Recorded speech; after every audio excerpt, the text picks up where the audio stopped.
Just 7 years ago, Ford sold more than 250,000 Explorers, but last year, that number had dropped by more than 100,000 units, and when you see that sort of sales dip, well, it means it's time for a refresh, and that is what we're looking at today. The 2025 Ford Explorer flaunts a new face, new taillights, a nicer interior, and much nicer tech. Despite apparently still being the de facto choice for police departments, Uber XL drivers, and car rental fleet managers, the Explorer actually has a lot of competition. So this 2025 update is important, and we're gonna see if these changes can help it keep its best-selling status. But before we do, don't forget to subscribe to the CarGurus YouTube channel. The last time we had an Explorer on this channel was way back in 2020, when it had just been fully redesigned, came with multiple powertrains, and Cliff had long hair. For 2025, the biggest difference, at least on the outside, is right here.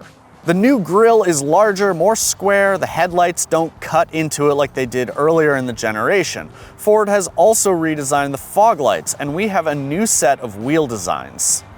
Not all the new wheel designs do it for me, but personally I love these 21 inchers that came on our test vehicle. Now, I don't think you can go wrong with a 5-spoke design, and these manage to look classic, but interesting and complex, yet not busy. It's like they took that 5-spoke design and they added a little MC Escher to the formula. Ford has trimmed down the trim lineup from 8 options to 4. Active, ST line, Platinum, and ST, which we are driving today. There are no more Explorer hybrids, and there's no more Explorer Timberline, although rumor has it there might be an Explorer Tremor coming in the next few years to replace that Timberline trim. We'll have to see. Now, in terms of paint, well, there is a very bright and beautiful red, a lovely subdued blue, and after that, Ford doesn't really do color. You've got a couple of whites, you've got a gray, and as you can tell, our car is black. Black, black, black. It's hard to photograph, hard to film, and when you're on the road, hard to quite tell if it's a cop or not. Here's a clue if you see one of these following you in your rear view mirror. The black paint job and the black grille, well, they really help make this ST badge pop. If you see that, rest assured, you're not getting a ticket. At the rear, we have new taillights and this trim piece that spans the width. Explorer is still spelled out across the center, and the profile view is, to my eyes, much the same as last year. Like it or not, the infotainment screen has become the centerpiece of modern car interiors. When the 6th generation Explorer debuted, well, we didn't really know what we were doing with the touch screens. Anybody in the auto industry, suddenly these screens were everywhere. They were in all the cars, and all the automakers were under such pressure to be different, to be bigger, to be vertical.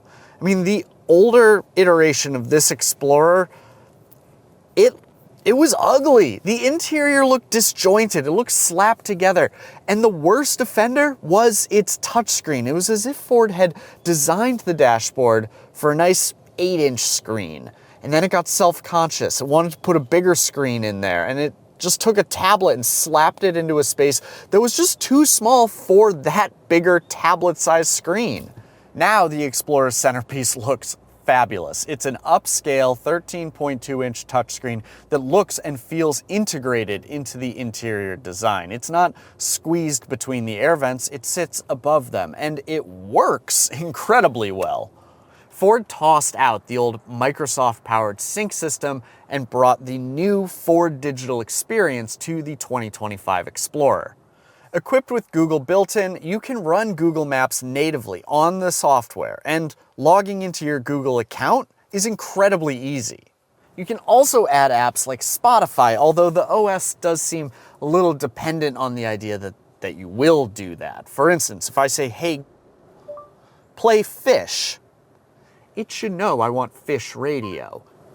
To do that, you'll need to install Spotify. Instead, it wants me to install Spotify. Thank you. Now, what I really want to do is just go one channel over to Fish Radio on Sirius XM. Here we are, Las Vegas, 2024. But instead, it's really dialed in on the download Spotify. Well, if I don't want to use Spotify, if I want to use radio, the voice controls don't work quite as well as they probably should. Setting aside the small issue of Google's voice assistant and how it manages Spotify versus satellite radio, I have to say that the overall Ford digital experience, it works so well, and Google built-in is such great software. It's natively integrated, it's fast. Google Maps works exactly the way you think it's gonna work. I like that you can attach it to your own personal Google account so it knows like where my work is, where my home is. It gives me those valuable directions right up front. Everything is great, except that there's no such thing as a free lunch. And that's the case with the Ford digital experience. In order to use these features, you need something called Ford Premium Connectivity, and it's essentially a subscription-based data plan, an extra cost. Now, the good news, leaf rolling down the windshield there, the good news is that the 2025 Explorer does come with a free complimentary trial of Ford digital experience and Ford Premium Connectivity. The bad news is that Ford Premium Connectivity trial is only 1 year, and Ford hasn't announced how much it's going to cost after 1 year. Now, it could be a monthly cost or an annual cost. Maybe it's a pay for it once and then you have it forever. If Ford does get back to us before we publish this video, we'll be sure to include that information on screen. But otherwise, a little tough to tell whether or not this is a good buy, especially if the Ford digital experience and all these incredible features are a really big selling point for you. You're gonna wanna know how much they're gonna cost you. I mean, most of us keep our cars longer than 1 year. If you want to avoid the extra subscription costs, the Explorer also includes wireless Apple CarPlay and wireless Android Auto, so you can run the same Google suite off your phone's wireless plan. Below the air vents, our ST trim has a handy tray with a wireless charging pad big enough for my phone in its case, with an adjacent tray perfectly sized for my wallet. A small selection of physical buttons lives between the trays and the vents, and there's a volume knob to the left of the buttons. I do miss the tuning knob, and I don't love that Ford has stuck with this rotary electronic shifter, but neither of those small issues really detract much from the overall experience. There is a lot of other stuff to like. I mean, the seats are very comfortable. We have a decently sized center console bin, and this steering wheel has this nice, chunky, very American-made feeling. All told, I really am pretty comfortable, I'm pretty happy sitting up front in a Ford Explorer. In terms of seating, the middle row is darn near identical to the front row. We have captain's chairs. They're standard on the Explorer, but you can swap them out at no additional charge for a 35-30-35 split fold bench if you need to boost your seating capacity up from 6 people to 7. The third row is a different story. Now, I'm 5'11" and I'm uncomfortable. This seat is very low with very little, basically non-existent thigh support. Not basically, there is no thigh support. It also doesn't recline, and I'm a little short on legroom when this seat is set for a person my height.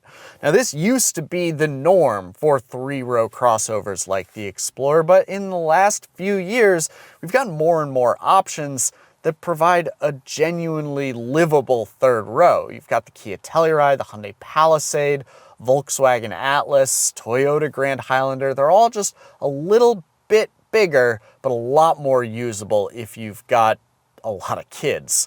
All I know with this is if your third child is about to hit a growth spurt, don't buy an Explorer. Cargo space measures a pretty unimpressive 16.3 cubic feet behind the third row, but it expands to 46 cubic feet with the third row folded and just under 86 with both rows down. The Active ST line and Platinum trims all come standard with a 2.3-liter EcoBoost, or turbocharged, 4-cylinder engine. And I know what you're saying. 3 rows, but only 4 cylinders? Well, it makes 300 horsepower and 310 pound-feet of torque, which is plenty to get the Explorer moving. And in fact, it's more power than you get out of most of the Explorer's competitors. But this car is made by Ford, an American company. And American means excess. As such, our Explorer ST has the 3-liter twin-turbo V6, standard on the ST and available as an upgrade on the Platinum.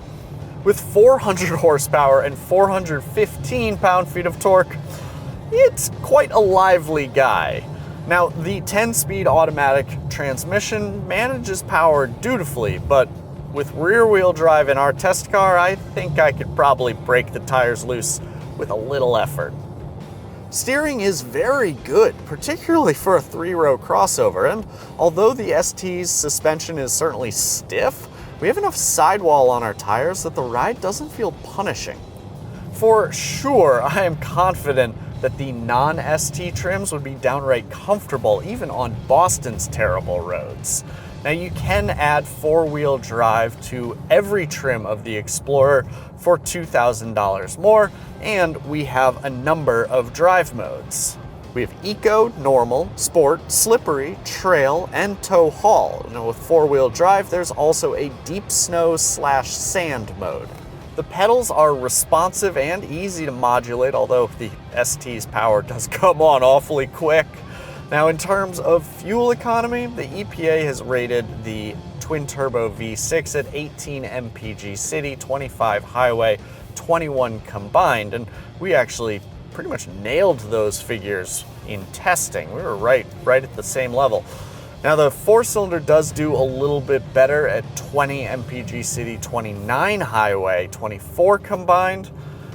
Adding 4-wheel drive, you can do that on any trim level. It will knock down the numbers for the 4-cylinder a mile or two, but it doesn't seem to have any real impact on the V6.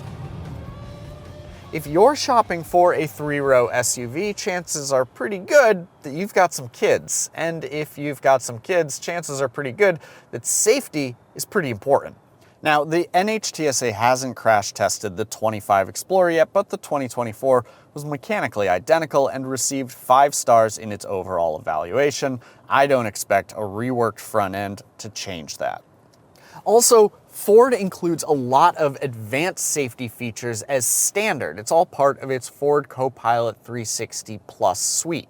Now, if you get the ST line, the Platinum, or the ST trim level, you also get Ford Copilot 360 Assist 2.0. This adds a surround view camera and Blue Cruise, the hands-free highway driving system. Blue Cruise is good, but it is also an extra cost subscription after its 1-year complimentary trial.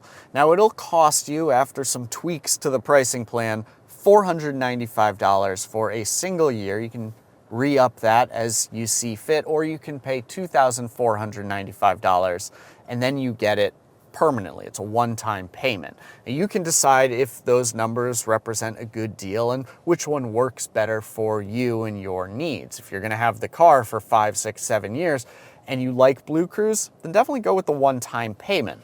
All I'm going to say is that Blue Cruise does work really well, and it seems to get better year after year. The 2025 Ford Explorer's simplified trim lineup definitely makes pricing one out a little bit easier. Including a $1,595 destination fee, the active trim starts at a bit over $41,000. Moving up the ladder, you have the ST line at roughly $46K, the Platinum at a touch under $54,000, and the ST at a shade under $56,000. As I mentioned earlier, adding 4-wheel drive adds $2,000 to the price, and if you opt for the twin-turbo V6 on the Platinum trim, it gets bundled with Ford's Ultimate Package, driving the price up above $58,000. So yeah, you can spend $60,000 on a Ford Explorer, and that feels a little bit to me like Lincoln money.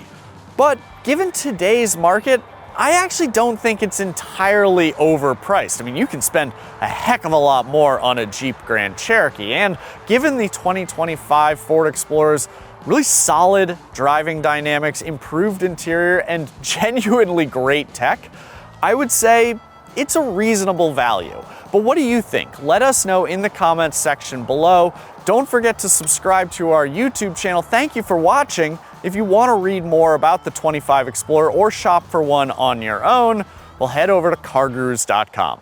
Did you know we have a CarGurus UK YouTube channel? It's wild over there. They reviewed something called a Dolphin. You can watch my boss talk about his classic 911. And in fact, they have a Ford Explorer review, but in England, it's a two-door electric crossover built on a Volkswagen. So yeah, interesting stuff. Go subscribe to that channel too.